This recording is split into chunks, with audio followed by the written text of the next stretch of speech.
কসম, কথা বললেই কসম। আরে বাবা, তোমার কি কইছে এত কসম করার জন্য? শয়তান বলে তুমি যদি আমার মতো হতে চাও তাইলে দুইটা কাজ করবা। এক নম্বর কাজ হইল তুমি নামাজের মধ্যে গরিবসি করবা। আজান পড়লেও তুমি যাইবা না। তুমি নামাজ পড়বা করতে করতে নামাজের শেষ টাইমে নিয়ে যাইবা। এমনিতে একদিন তোমার কাছ থেকে নামাজের মাহিত্য, নামাজের গুরুত্ব সব চলে যাবে। তুমি বেনমাজি হইয়া যাইবা। তুমি যখন বেনমাজি হইয়া যাইবা, তুমি আমি শয়তানের মতো হইয়া গেলাম। বলে আচ্ছা, একটা বুঝলাম। দ্বিতীয় নম্বর কাজটা বলে, দ্বিতীয় নম্বর কাজ হইল তুমি কসম খাইবা। কথায় কথায় কসম, কথায় কথায় কসম, কথায় কথায় তুমি কসম। কসম খাইবা। যত বেশি তুমি কসম খাইবা তত বেশি তুমি আমার প্রিয় হইবা। সুতরাং কসম খাইতে গাইতে গাইতে গাইতে একদিন এমন হবে তুমি আমি শয়তানের মতো হইয়া যাইবা। বলে নাউজুবিল্লাহ। দুইটা কাজ ভালো কাজ। কি মনে করেন? শয়তানের জন্য ভালো। শয়তান বলতেছে কি, যদি তুমি সেই দুইটা কাজ করতে পারো তাইলে তুমি আমার মতো হইতে পারবা। এমনিতেই বুজুর্গ উঠে দাঁড়াইছেন, দাঁড়াইয়া বলেন, শয়তান ঠিক আছে, তুমি বলছো তোমার মতো হওয়ার জন্য দুইটা কাজ করব। একটা হইল নামাজ গরিমসি করব, দুই নম্বর হইল কথায় কথায় কসম খাইব। ভাই, আমাদের ইনসানি আদুউম মুবিন। মানুষের জন্য শয়তান হইল প্রকাশ্য দুশমন। শয়তানের মতো হইল কেন? বুজুর্গ এইবারে ডাক দিয়ে কয়, এই শয়তান তুমি শোনো, আমি দাঁড়াইলাম, তুমি কইছো কসম না খাওয়ার জন্য, কিন্তু একটা কসম না খাইয়ে পারতেছি না। আজকে এই কসমটা খাইয়ে আমার কসম খাওয়া শেষ। আমি দাঁড়াইয়া আল্লাহর কসম করে বলতেছি, তুমি বলেছো তোমার মতো হওয়ার জন্য নামাজি গরিমসি করার জন্য, তুমি বলেছো তোমার মতো হওয়ার জন্য কথায় কথায় কসম খাওয়ার জন্য। আজকে আমি সর্বশেষ কসমকে আল্লাহর দরবারে ওয়াদা করে দিচ্ছি, আমি আর জীবনে কোনোদিন নামাজি গরিমসি করব না। আমি আর জীবনে কোনোদিন কসম খাইব না। বলেন না সুবহানাল্লাহ।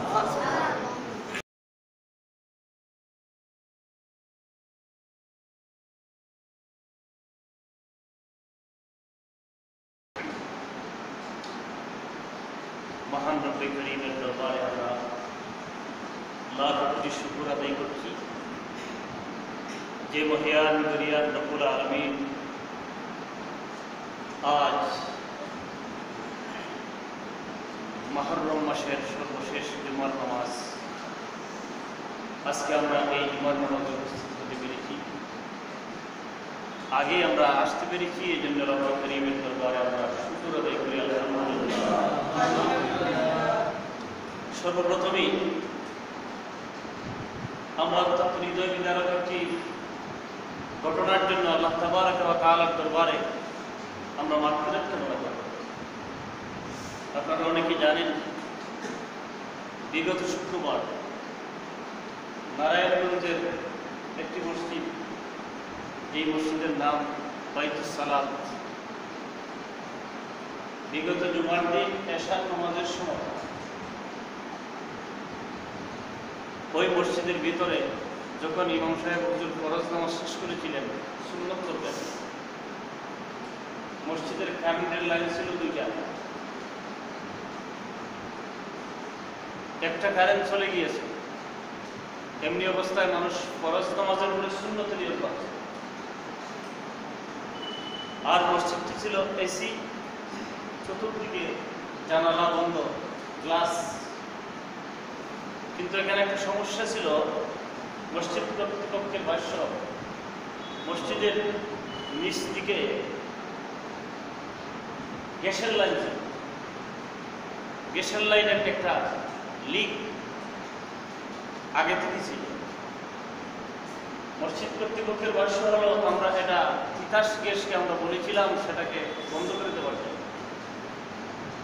তারা আমাদের কাছে 50,000 টাকা চেয়েছে। আমরা দেইনি গতিকে সেটা লিক বন্ধ করে দিই। যতটুকু আমরা বুঝতে পেরেছি তাদের ভাষ্য, যে ওই গ্যাসটা যখন মসজিদের ভিতর জমা হয়ে গিয়েছে, আর মুয়াজ্জিন সাহেব যখন ওই কারেন্টের লাইনটাকে পরিবর্তন করতে চেয়েছে, এমনিতেই পুরা মসজিদে আগুন লেগে যায়। এবং ইমাম সাহেব, মুয়াজ্জিন সাহেবের একজন ছেলে ছিল সহ 40 জন প্রায় মসজিদের ভিতরে অগ্নিদগ্ধ হয়ে যায়। ইন্না লিল্লাহি ওয়া ইন্না ইলাইহি রাজিউন। বেশি অংশরাই দুনিয়া থেকে চলে গেছে। মসজিদে নামাজের মধ্যে নামাজরত অবস্থায় তারা দুনিয়া থেকে বিদায়ের যে ঘন্টা বেজেছে, আমি মনে করি সেটা তাদের জন্য নিশ্চয়ই শাহাদাতের দরকার।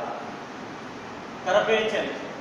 আমরা দোয়া করব যারা দুনিয়ার থেকে এই অবস্থাতে বিদায় হয়েছেন, আল্লাহ যেন তাদেরকে শাহাদাতের পূর্ণ মর্যাদা দান করেন। সকলে বলুন আমিন।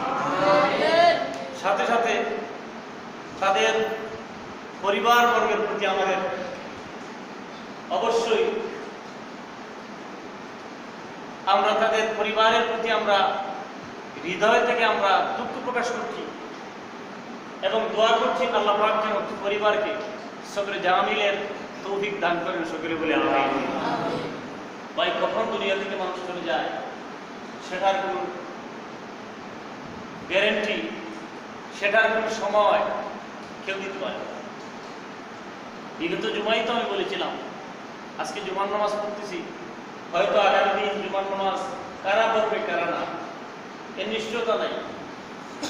এই জন্য জুমার দিন যখন আসে তখন আমরা সকলেই জীবনের শেষ জুমা মনে করে ওই দিন সবার আগেই মসজিদে আসার জন্য আমরা চেষ্টা করব। আলহামদুলিল্লাহ, আজানের আগেই অনেক মুসল্লিয়ান এখানে মসজিদে উপস্থিত হয়েছেন। আমি দেখে খুবই আনন্দিত হয়েছি। মসজিদে আগে আসার যে সমস্ত ফজিলত, আল্লাহ তাবারক ওয়া তাআলা যেন আমাদের সকলকে সেই পূর্ণ ফজিলত দান করেন। সকলে বলি আমিন। সময় খুবই সংক্ষিপ্ত। আমি আপনাদের সামনে বিগত জুমার নামাজে পবিত্র কোরআনের সূরাতুল আনকাবুতের ৪৫ নম্বর আয়াত থেকে আমি আলোচনা করেছিলাম। আপনাদের নিশ্চয়ই মনে আছে, সেই আয়াত কারিমায় আল্লাহ তাবারক ওয়া তাআলা উম্মতে মুহাম্মদী তথা আমাদেরকে দুইটা নির্দেশ প্রদান করেছে। কয়টা? মনে আছে তো? দুইটা। প্রথম নম্বর নির্দেশনা ছিল ইলমুল ওয়াহি শিক্ষা করা সম্পর্কে। আল্লাহ নির্দেশ প্রদান করেছেন ইলমুল ওয়াহি শিক্ষা করার জন্য তথা পবিত্র কোরআন তিলাওয়াত করার জন্য। যদিও সেই কথাটি আল্লাহ নবীকে সম্বোধন করে বলেছেন, এই হুকুমটি সমস্ত উম্মতের জন্য আম। এই জন্য ইলমুল ওয়াহি বলতে কোরআন হাদিসের যে শিক্ষা, সেই শিক্ষাটাকে আমরা দুই স্তরে বন্টন করতে পারি। একটা হলো জরুরি ইলম, আর একটা হলো জরুরি ইলমের পরের যেসব ইলম আছে বাকি সব। জরুরি ইলম শিক্ষা করা প্রত্যেক মুসলমান নরনারী সবার উপর ফরজে আইন। আর জরুরি ইলমের পরে বাকি যে সমস্ত ইলম, এই ইলম সবার জন্য নয়। যদি এলাকার কিছু সংখ্যক লোক এই ইলম অর্জন করে ফেলে, সবার পক্ষ থেকে এই ফরজ আদায় হয়ে যায়। সুতরাং এটা ফরজে কিফায়া। এই কথাগুলির ব্যাখ্যা আমরা গত শুক্রবার দিনে সামান্য কিছু বুঝেছিলাম। আজ আমি দ্বিতীয় নম্বর আল্লাহর নির্দেশনার দিকে আপনাদেরকে নজর ফিরাতে চাই। দ্বিতীয় নম্বর নির্দেশনা ছিল আল্লাহ তাবারক ওয়া তাআলা নামাজ কায়েম করা সম্পর্কে। নামাজ কায়েম করা সম্পর্কে প্রথম নির্দেশনা দিয়েছেন কোরআন শিক্ষা করা সম্পর্কে, আর দ্বিতীয় নম্বর নির্দেশনা হলো নামাজ কায়েম করা সম্পর্কে। নামাজ কায়েম করা সম্পর্কে আল্লাহ তাবারক ওয়া তাআলা পবিত্র কোরআনের অসংখ্য আয়াতে আমাদেরকে নির্দেশনা প্রকাশ করেছেন, নির্দেশনা দিয়েছেন। এর মধ্য থেকে একটা আয়াত হলো এটা, যেখানে আল্লাহ বলেছেন ওয়া আকিমিস সালাহ, নামাজ কায়েম করো, নামাজ কায়েম করো। ইন্নাস সালাতা তানহা আনিল ফাহশাই ওয়াল মুনকার। আরেকটি কথা আল্লাহ এখানে বলে দিলেন, সেটা হলো নামাজ কায়েম করলে কি হবে? সকল গর্হিত কাজ, সকল অশোভনীয় কাজ, সকল অবৈধ কাজ থেকে মানুষকে নামাজ বিরত রাখবে। সুবহানাল্লাহ। সুতরাং দুইটা কথা আল্লাহ এখানে প্রথম কথা বলেছেন, নামাজ কায়েম করো। দ্বিতীয় কথা আল্লাহ বলেছেন, নামাজ কায়েম করলে কি হবে? সকল অবৈধ কাজ থেকে নামাজ তোমাকে বিরত রাখবে। এই দুইটি কথার মধ্যে আজকে হয়তোবা প্রথম কথার ব্যাখ্যা আপনাদের সামনে আমি শেষ করতে পারবো কিনা জানি না, তবে আসুন আমরা সেই প্রথম কথার দিকে যাই। আল্লাহ তাবারক ওয়া তাআলা নামাজ কায়েম করার কথা বলেছেন। নামাজ সম্পর্কে কম বেশি মুসলমান সকলেরই জানা আছে। এরপরেও এই বিষয়টি বারবার আলোচনা করার উদ্দেশ্য হলো, নামাজ এমন একটি ইবাদত যা ঈমানের পরে আল্লাহ পাকের কাছে সবচেয়ে বেশি মর্যাদাবান ইবাদত হলো নামাজ। ঈমানের পরে সবচেয়ে গুরুত্বপূর্ণ বিষয় হলো মুসলমানদের জন্য নামাজ। নামাজের চাইতে উত্তম ইবাদত আর হয় না। এবং নামাজই এমন একটি আমল, নামাজই এমন একটি ইবাদত, যে ইবাদতের মাধ্যমে মানুষ পুরো দুনিয়াতে একেবারে আল্লাহর কাছাকাছি যাইতে পারে, আল্লাহর নৈকট্য অর্জন করতে পারে। অন্য ইবাদতে এরকম আল্লাহ পাকের নৈকট্য অর্জন করা সম্ভব হয় না।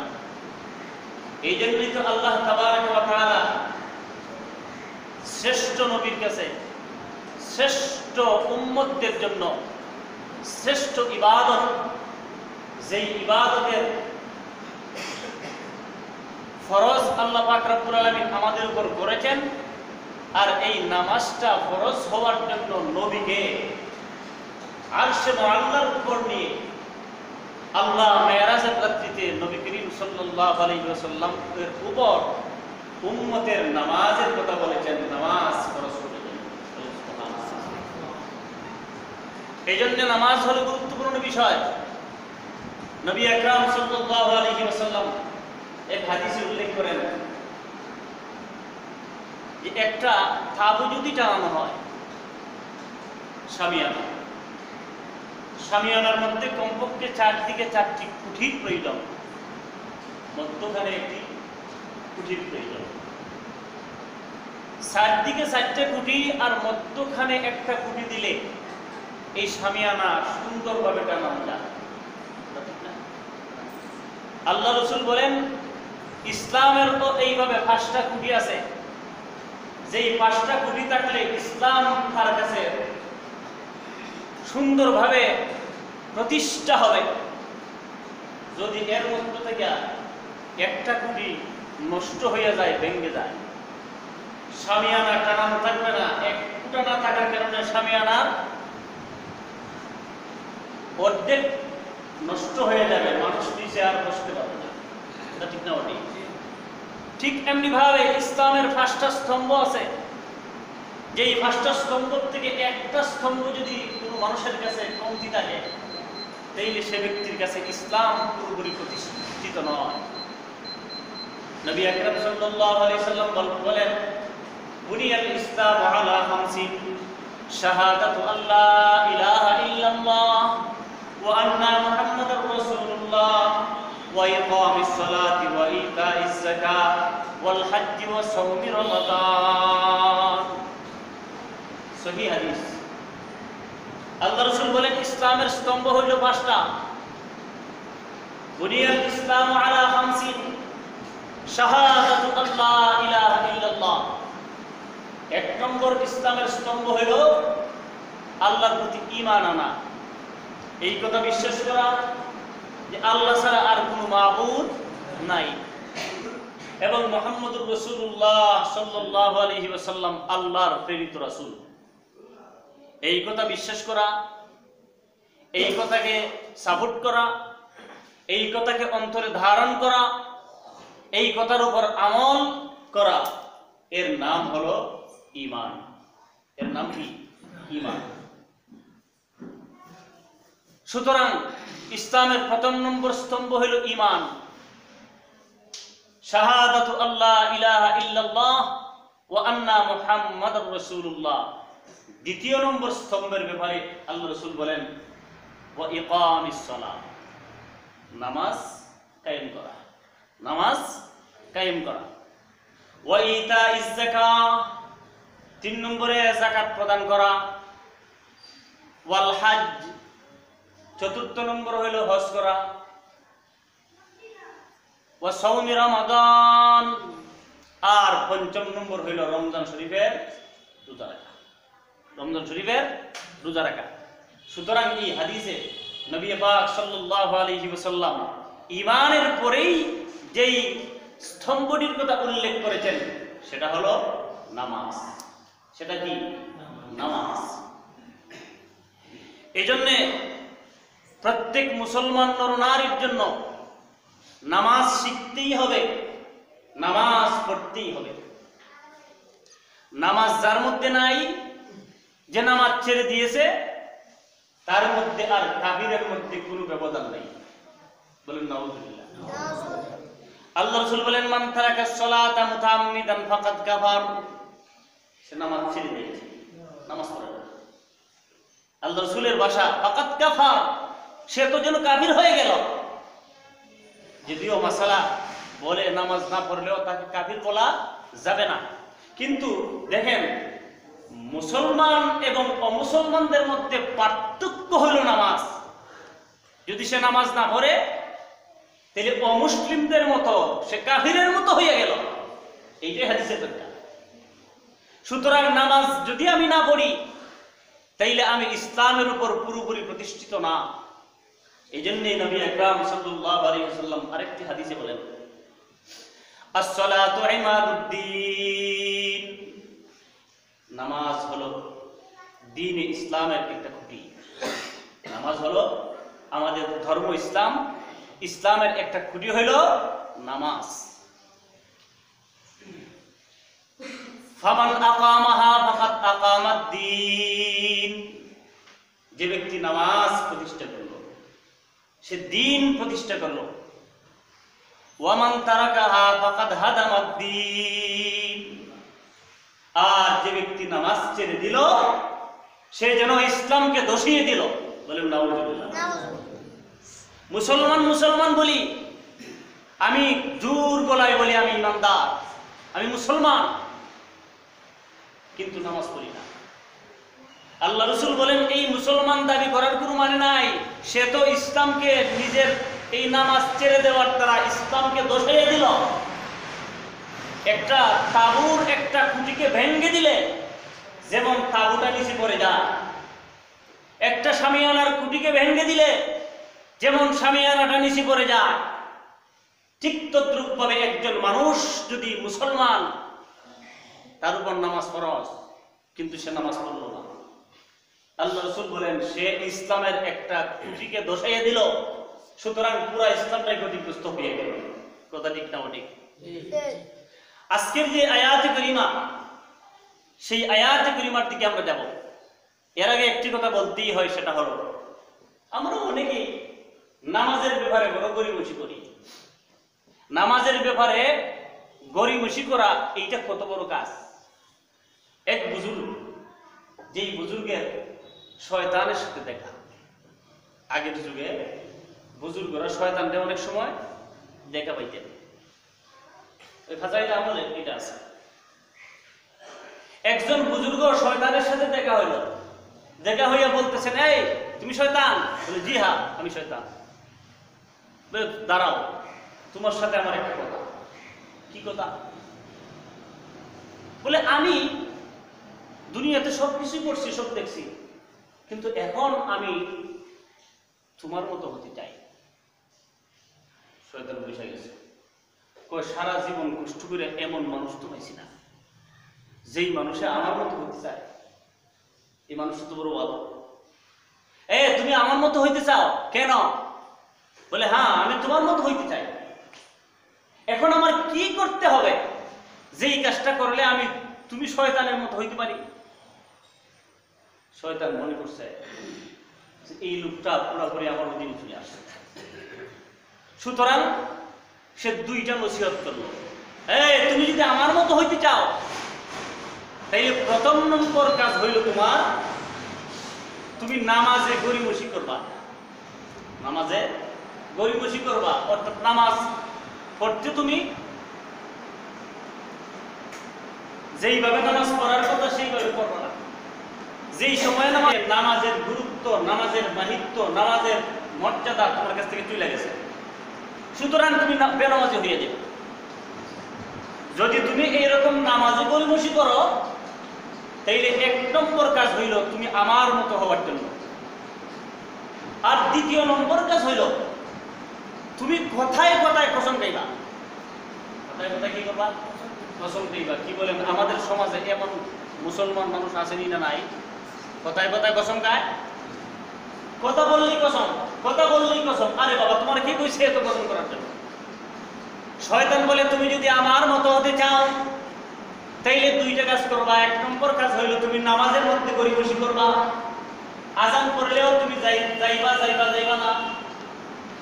তুমি নামাজ পড়বা করতে করতে নামাজের শেষ টাইমে নিয়ে যাইবা। এমনিতে একদিন তোমার কাছ থেকে নামাজের মাহিত্য, নামাজের গুরুত্ব সব চলে যাবে। তুমি বেনামাজি হইয়া যাইবা। তুমি যখন বেনামাজি হইয়া যাইবা তুমি আমি শয়তানের মতো হইয়া গেলাম। বলে আচ্ছা, একটা বুঝলাম। দ্বিতীয় নম্বর কাজটা বলে, দ্বিতীয় নম্বর কাজ হইল তুমি কসম খাইবা। কথায় কথায় কসম, কথায় কথায় কসম, কথায় কথায় তুমি কসম খাইবা। যত বেশি তুমি কসম খাইবা তত বেশি তুমি আমার প্রিয় হইবা। সুতরাং কসম খাইতে খাইতে খাইতে খাইতে একদিন এমন হবে তুমি আমি শয়তানের মতো হইয়া যাইবা। বলেন নাউজুবিল্লাহ। দুইটা কাজ ভালো কাজ। কি মনে করেন? শয়তানের জন্য ভালো। শয়তান বলতেছে কি, যদি তুমি সেই দুইটা কাজ করতে পারো তাইলে তুমি আমার মতো হইতে পারবা। এমনিতেই বুজুর্গ উঠে দাঁড়াইছেন, দাঁড়াইয়া বলেন, শয়তান ঠিক আছে, তুমি বলছো তোমার মতো হওয়ার জন্য দুইটা কাজ করব। একটা হইল নামাজ গরিমসি করব, দুই নম্বর হইল কথায় কথায় কসম খাইব। ভাই, আমাদের মহিলা সমাজের মধ্যে সবচেয়ে বেশি যেই জিনিসটা সেটা হইলো কথায় কথায় কসম খাওয়া। কথা ঠিক না? বটে সবাই না, কিছু সংখ্যক মহিলা আছেন যেই মহিলারা কথায় কথায় কসম খায়। এটা কত বড় খারাপ জিনিস যে শয়তান বলতেছে কথায় কথায় যদি তুমি কসম খাও আমার মতো হইবা। শয়তানের মতো আমরা হইতে চাই। কি বলেন না? শয়তানের আমাদের দুশমন, শয়তান আমাদের প্রকাশ্য দুশমন। ইন্না শাইতানা লিল ইনসানি আদুউম মুবিন। মানুষের জন্য শয়তান হইল প্রকাশ্য দুশমন। শয়তানের মতো হইল কেন? বুজুর্গ এইবারে ডাক দিয়ে কয়, এই শয়তান তুমি শোনো, আমি দাঁড়াইলাম, তুমি কইছো কসম না খাওয়ার জন্য, কিন্তু একটা কসম না খাইয়ে পারতেছি না। আজকে এই কসমটা খাইয়ে আমার কসম খাওয়া শেষ। আমি দাঁড়াই আল্লাহর কসম করে বলতেছি, তুমি বলেছো তোমার মতো হওয়ার জন্য নামাজি গরিমসি করার জন্য, তুমি বলেছো তোমার মতো হওয়ার জন্য কথায় কথায় কসম খাওয়ার জন্য। আজকে আমি সর্বশেষ কসমকে আল্লাহর দরবারে ওয়াদা করে দিচ্ছি, আমি আর জীবনে কোনোদিন নামাজি গরিমসি করব না। আমি আর জীবনে কোনোদিন কসম খাইব না। বলেন না সুবহানাল্লাহ। শয়তান মাথার মধ্যে হাত দিয়ে কয়, ও মিয়া, আমি জন্ম হইছি থেকে এই পর্যন্ত আমারে কেউ ঠকাইতে পারছে না, আমারে এত বড় ক্ষতিগ্রস্ত কেউ করতে পারছে না। তোমার কাছে আমি আইয়া যত বড় ক্ষতিগ্রস্ত হয়ে গেলাম, সুতরাং এত বড় চালাকি তুমি করলা আর আমিও তোমার কাছে বইলা দিলাম। আমি ভাবছিলাম তুমি মনে হয় আমার লাইনে চলে আসার জন্য এইটা করতেছো, কিন্তু তুমি এমন একটা কৌশল আমার কাছে করেছো যেই কৌশলের দ্বারা আমি দুইটা কাজের কথা বলেছি। এখন তো দুনিয়ার মানুষ এইগুলা শুই না, মানুষ আমার মতো হইতে চাইবে না, সুতরাং নামাজেও গরিমসি করবে না, আমার মতো হইতে চাইবে না, বারবার কথায় কথায় কসম খাইবে না। এটা আমি আমার জীবনের জন্য একটা ক্ষতি করে ফেলেছি। আমি আর জীবনে কোনোদিন মানুষের এমন দুকায় পাবো না। বলেন না সুবহানাল্লাহ। এই জন্য নামাজ ছেড়ে দেওয়া মানে শয়তানের মতো হয়ে যাওয়া। নামাজ ছেড়ে দেওয়া মানে হলো শয়তানের মতো হয়ে যাওয়া। শয়তানকে একদিন জিজ্ঞেস করা হইল, শয়তান তুমি সবার কাছে যাও? বলে হ্যাঁ, আমার দায়িত্ব তুই যা, আমি সবার কাছে যাই, কিন্তু আমি কিছু সংখ্যক মানুষের কাছে যাইতে ভয় পাই। এরা কারা? তিনি ভাবলেন মনে হয় বড় কোনো বুজুর্গ, বড় কোনো ওলি আল্লাহ, এদের কাছে ভয় পায়। তিনি জিজ্ঞেস করলেন, তুমি কি ওলি আল্লাহকে ভয় পাও? না না, আমি তো তাদের কাছে বেশি যাই। তুমি কি কোরআন ওয়ালাদেরকে ভয় পাও? কই না না, আমি তো তাদের কাছে আরো বেশি যাই, কারণ তারা বেশি সওয়াব করে। এই বেশি সওয়াব থেকে তাদেরকে বিরত রাখার জন্য আমি বেশি তাদের কাছে যাই। বলে তাইলে তুমি ভয় পাও কাকে? বলে হ্যাঁ, আমি ভয় পাই ওই সমস্ত লোকদেরকে যারা আল্লাহর হুকুম নামাজ পড়ে না। আল্লাহর হুকুম যারা নামাজ পড়ে না। আমি শয়তান, আল্লাহর একটা হুকুম না মানার কারণে আমি লানত প্রাপ্ত হয়েছি। আমাকে আল্লাহ লানত দিয়েছেন, আমি আজীবনের জন্য আল্লাহর সেই মহা মহিয়ান এই জান্নাত থেকে আমি বঞ্চিত হয়ে গেলাম। কিন্তু এমন ব্যক্তি, যেই ব্যক্তি আমি শয়তানের চাইতে আরো বড়, আমি মানছি না এক হুকুম, আর সেই ব্যক্তি মানতেছে না দৈনিক 5 হুকুম। আল্লাহ হুকুম করছেন 5 বার নামাজ পড়ার জন্য, সে 5টা হুকুম মানে না। কোন সময় জানি তার কাছে কোন গজব আসে, এই ভয়ে আমি তার কাছে একবার ঘেঁষাঘেঁষি করি না, একটু দূরে থাকি। সুবহানাল্লাহ। এই জন্য আসুন, আমরা নামাজ পড়তেই হবে। আমাদের নামাজ পড়া আমাদের উপর ফরজ। আমাদের পরিবারকেও নামাজের জন্য হুকুম দিতে হবে। আল্লাহ পবিত্র কোরআনে নবীজিকে বলেছেন, কি বলেছেন? ওয়া'মুর আহলাকা বিস-সালাহ ওয়াসতাবির আলাইহা। হে নবী আকরাম সাল্লাল্লাহু আলাইহি ওয়াসাল্লাম, আপনার পরিবার দিগকে আপনি নামাজের হুকুম করুন। কে বলেছেন? আল্লাহ বলেছেন, নবী আপনি আপনার পরিবার দিগকে নামাজের হুকুম করুন, ওয়াসতাবির আলাইহা, এবং আপনিও এর প্রতি প্রতিষ্ঠিত হন। এই কথা বলার মানে কি নবী কি নামাজ পড়েন নাই? না নবীর পরিবার নামাজ পড়তো না? না না, বিষয়টা হলো নবীকে বলা, এর মানে হলো উম্মতকে বলা। এর মানে হলো কি? উম্মতকে বলা। সুতরাং আল্লাহ বলতেছেন, লা নাসআলুকা রিজকা। নবী, আমি তো এটা চাই না যে আপনি রিজিকের পিছনে দৌড়বেন, রিজিকের পিছনে দৌড়বেন। না না, যারা মনে করতেছে নামাজ পড়লে রিজিক কমে যাবে, যারা ব্যবসার মধ্যে থেকে উঠে আসতেছে না, মনে করে ব্যবসার আমার এই ক্ষতি হয়ে যাবে, নামাজে যদি যাই তাইলে কমপক্ষে 20 মিনিট 15 মিনিট সময় আমার লস হবে, এরা রিজিকের চিন্তায় নামাজে আসে না। নবী, আমি আপনার কাছে এইটা আমি আশা করি না যে আপনি রিজিকের পিছনে দৌড়বেন আর নামাজ ছেড়ে দিবেন, নামাজ বাদ দিবেন।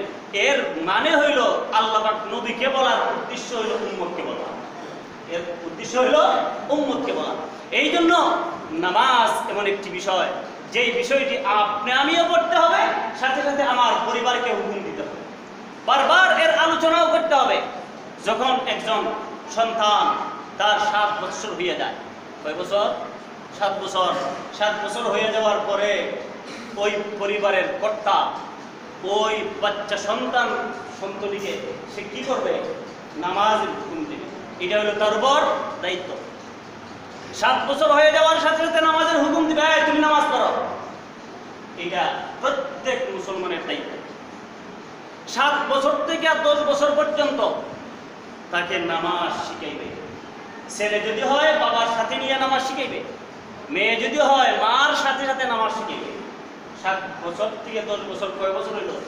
3 বছর। এই 3টা বছর নামাজ যে পড়াইবে, এইটা হলো পুরাপুরি নামাজকে শিখানোর জন্য, অভ্যাস পরিণত করার জন্য সে এই 3টা বছর পর্যন্ত তার ছেলেকে নিজের সাথে নামাজ পড়াইবে, মেয়েকে মার সাথে নামাজ পড়াইবে। 7 বছর থেকে 10 বছর। যেদিন থেকে তার 10 বছর পূর্ণ হইল, ওই দিন থেকে ফেরেশতা এই 2 কাঁধের মধ্যে উপস্থিত। এই ফেরেশতায় তার হিসাব লেখা শুরু করবে। এখন থেকে তার উপর নামাজ ফরজ হয়েছে, এখন থেকে সে ব্যক্তি নামাজ যদি না পড়ে, তাহলে 1 ওয়াক্ত নামাজ পড়লো না, তার এই ফেরেশতা কাঁধের মধ্যে বসে তার নামাজ না পড়ার কথাটি লিখে ফেললেন। 2য় ওয়াক্ত পড়লো না, তাও লিখে ফেললেন।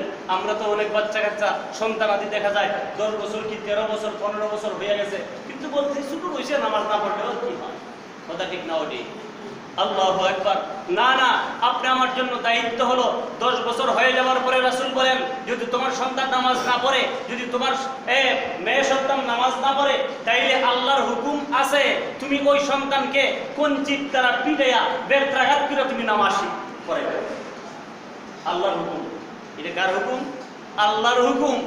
এখন আমরা বেত্রাঘাত করে বুঝলেন কথা। হ্যাঁ, কিছু সংখ্যক মুসলমান আছেন আলহামদুলিল্লাহ, কিন্তু অধিকাংশ মুসলমানরাই এমন সন্তানাদিরা নামাজ পড়বে কি, বরং সে তো মোবাইল নিয়েই সারাদিন ব্যস্ত। কথা ঠিক না? মোবাইল নিয়েই ব্যস্ত। যাই হোক, আমি সেই দিকে আর যাব না, আয়াতের দিকে আমি চলে যাব। আল্লাহ এখানে বলেছেন ওয়া আকিমুস সালাহ, নামাজ কায়েম করার কথা বলেছেন। এখানে আল্লাহ রাব্বুল আলামিন বলতে পারতেন, যেটা মুফাসসিরিনে কেরাম তাফসীরের কিতাবে উল্লেখ করছেন, আল্লাহ বলতে পারতেন আদাইস সালাহ, নামাজকে আদায় করুন, নামাজকে আদায় করুন।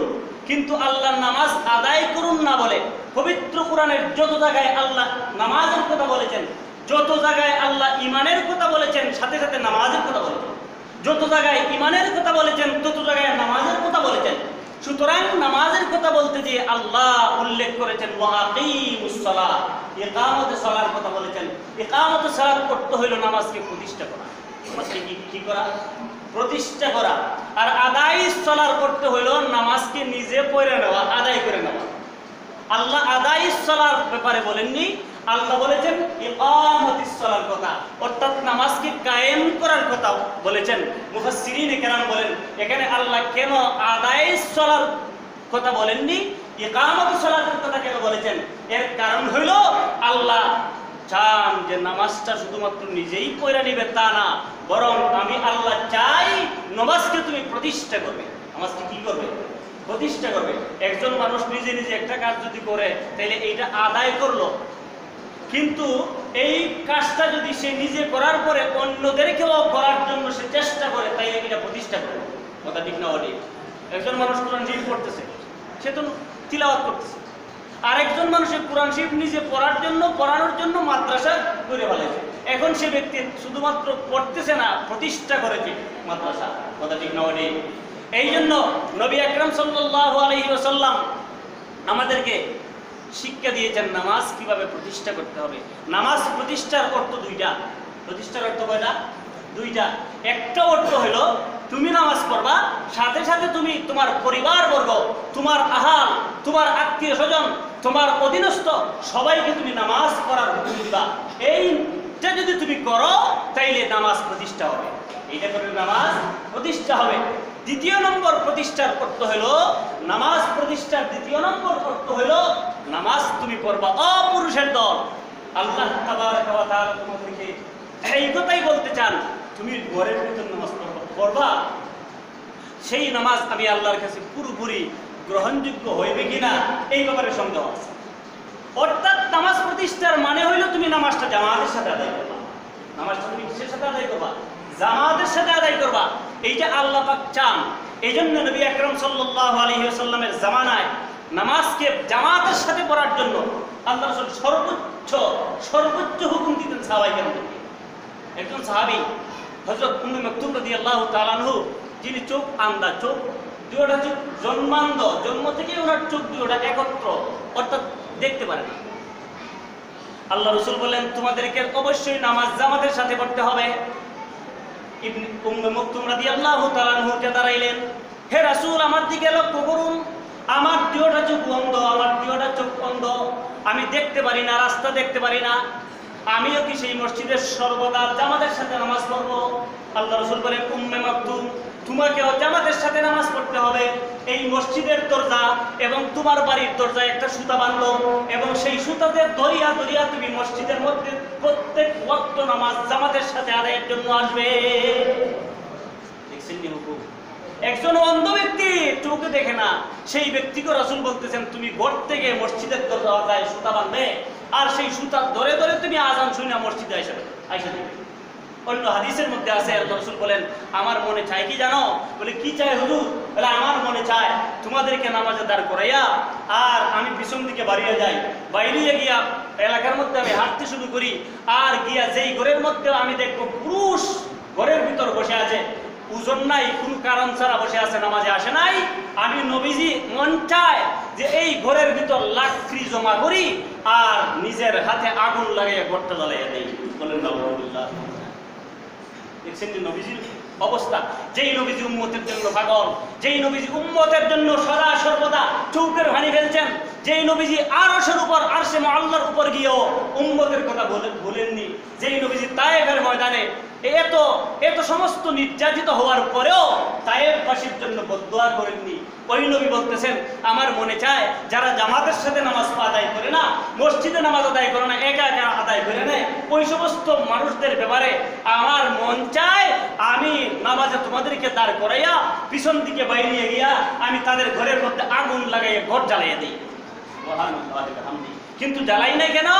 যেহেতু এই ঘরে শুধু মানুষ বাস করে না, অনেক পোকামাকড় বাস করে, অনেক প্রাণী বাস করে। যদি আগুন লাগাইয়া দেয় তাইলে এই আগুনের দ্বারা অনেক পোকামাকড় পুড়ে দেবে।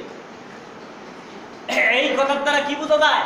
যে আল্লাহ রসুল যারা জামাতের সাথে নামাজ আদায় করে না তাদের উপর ক্ষুব্ধ, তাদের উপর ক্ষুব্ধ।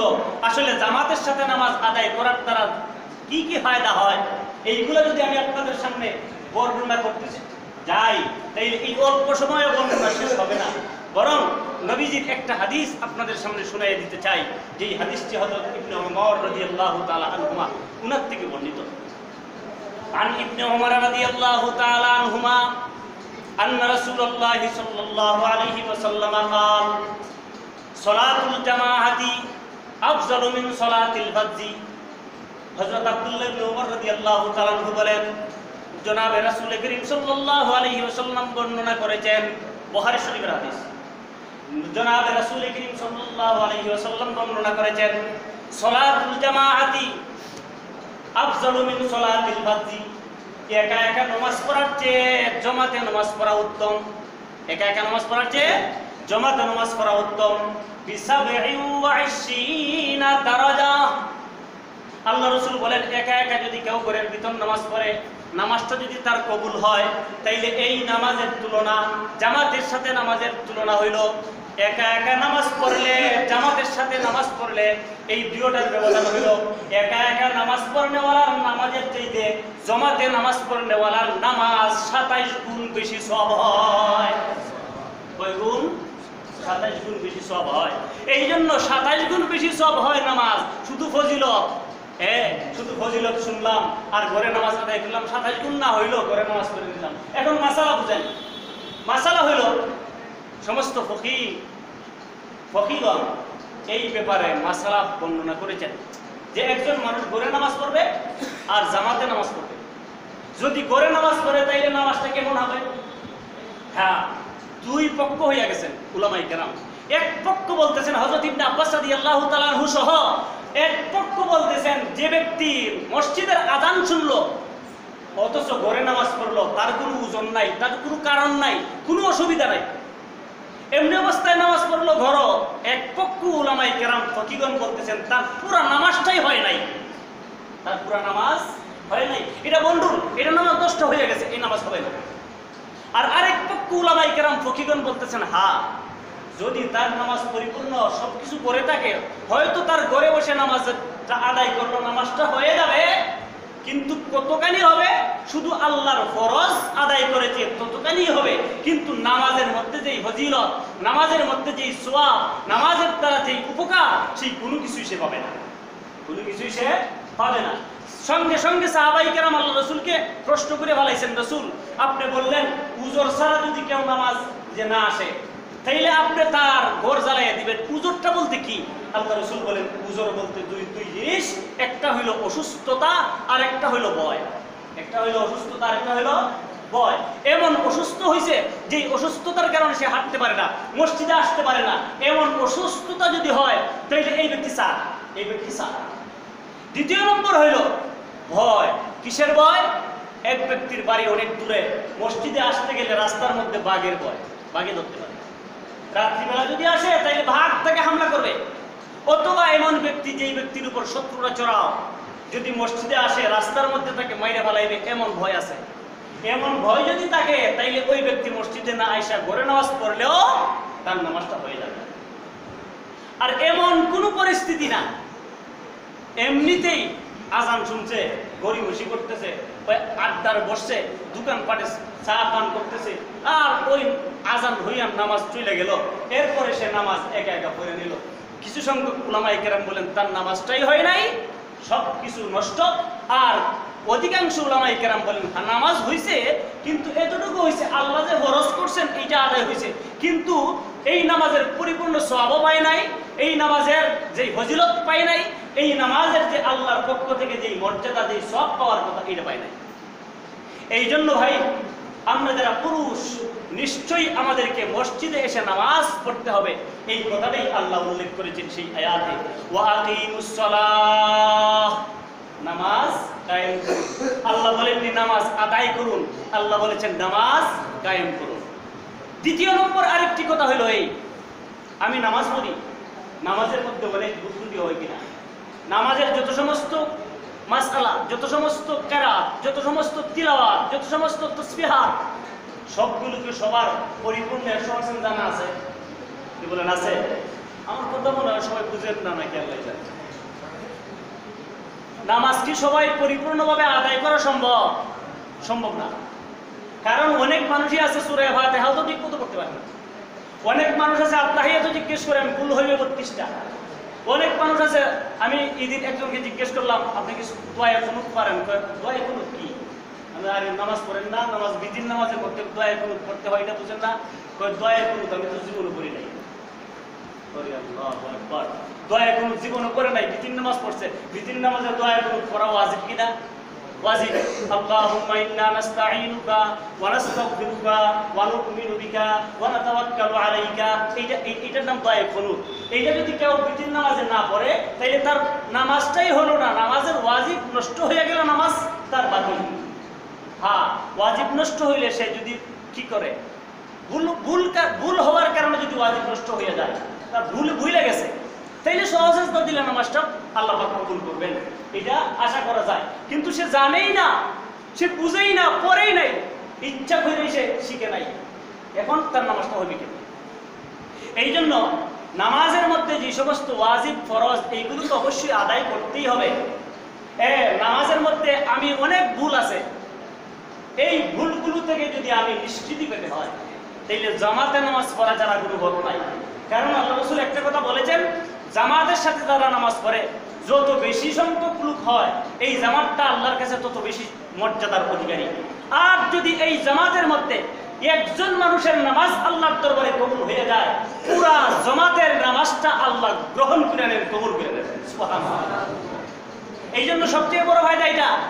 আরেকটা হাদিস আপনাদের সামনে আমি বলে শেষ করতে চাই, সেটা হলো আনাস ইবনে মালিক রাদিয়াল্লাহু তাআলা আনহু قال قال رسول الله صلى الله عليه وسلم, হযরত আনাস ইবনে মালিক রাদিয়াল্লাহু তাআলা আনহু হইতে বর্ণিত, জনাবে রাসূল করিম সাল্লাল্লাহু আলাইহি ওয়াসাল্লাম বলেন, মান সাল্লাল্লাহ, যে ব্যক্তি আল্লাহর জন্য নামাজ পড়লো, যে ব্যক্তি আল্লাহর জন্য নামাজ পড়লো, হ্যাঁ, 40 ইয়াওমান ফিল জামাআতি, 40 দিন পর্যন্ত জামাতের সাথে নামাজ পড়লো। কয়দিন? 40 দিন। আনাস ইবনে মালিক রাদিয়াল্লাহু তাআলা আনহু থেকে বর্ণিত, জনাবে রাসূল করিম সাল্লাল্লাহু আলাইহি ওয়াসাল্লাম বলেন, আমরা এইগুলো সহ বলি কেন? কারণ আপনারা মনে করতে পারেন হুজুর মনে হয় নিজের মন থেকে বলে ভালাইছে।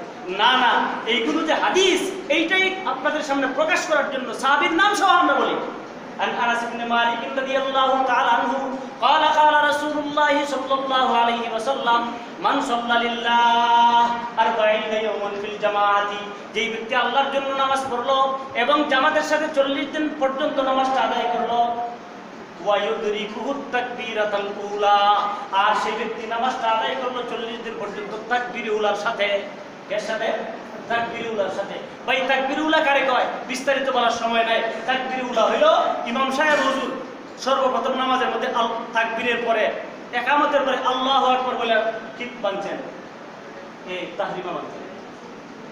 ইমাম সাহেব হুজুর তাহরিমা বাঁধার পরে সুবহানাকে পড়ছেন, আউযু বিল্লাহ পড়ছেন, বিসমিল্লাহ পড়ছেন, সূরা ফাতিহা শুরু করছেন। এই সূরা ফাতিহা শুরুর আগে যদি আমি ইমাম সাহেব হুজুরের এই পিছনে গিয়া আল্লাহু আকবার বলে নামাজে শরীক হয়ে যেতে পারি, এইটার নাম তাকবীরে উলা। এটার নাম কি? তাকবীরে উলা। আল্লাহ রাসূল বলেন 40 দিন পর্যন্ত নামাজ পড়লো, জামাতের সাথে নামাজ পড়লো এবং তাকবীর। আমি নবীজি বলতেছি, ওই ব্যক্তির জন্য আল্লাহর পক্ষ থেকে দুইটা জিনিস লিখিত হয়ে যায়, দুইটা ফরমান জারি হয়ে যায়। বারাতুম মিনান নার, এই ব্যক্তিকে আল্লাহ প্রথম নম্বর ফরমান জারি করেন, ওই ব্যক্তির জন্য জাহান্নামের আগুন হারাম। এই ব্যক্তির জন্য জাহান্নামের আগুন হারাম, এই ব্যক্তি জাহান্নামের আগুন তার জন্য হারাম হয়ে যায়। দ্বিতীয় নম্বর আল্লাহ রাসূল বলেন ওয়া বারাআতুম মিনান নিফাক, দ্বিতীয় নম্বর হলো এই ব্যক্তির নামটা মুনাফিকের দরজা থেকে কাটা হইয়া তার নামটা আল্লাহর ওলির দপ্তরে উঠিয়া যায়। এই জন্য ভাই জীবনে কমপক্ষে একবার হলেও 40 দিন পর্যন্ত আমরা পুরোপুরি জামাতের সাথে তাকবীর উলার সাথে নামাজ পড়ার জন্য আমরা চেষ্টা করব। যদি করতে পারি জাহান্নাম থেকে মুক্তির আশা রাসূল আমাদের বলে দিয়েছেন, যদি করতে পারি তাইলে আমি মুনাফিকের দরজা থেকে আমার নামটা কাটা হয়ে যায়। এই জন্য কে কে যে আজকের থেকে নিয়ত করতে পারি যে আমরা ইনশাআল্লাহ 40 দিন পর্যন্ত আমাদের জীবনে কমপক্ষে 40 দিন পর্যন্ত জামাতের সাথে আমরা নামাজ পড়ার জন্য আমরা নিয়ত করলাম। কে কে নিয়ত করছেন একটু হাত উঠান। আল্লাহ আপনি ওই সমস্ত হাতগুলোকে 40 দিন পর্যন্ত তাকবীর উলার সাথে নামাজ পড়ার জন্য আল্লাহ কবুল করে নেন। আল্লাহ আমাদের সকলকে এই তাকবীর উলার ফজিলত পুরোপুরি দান করেন, সকলে বলি আমিন।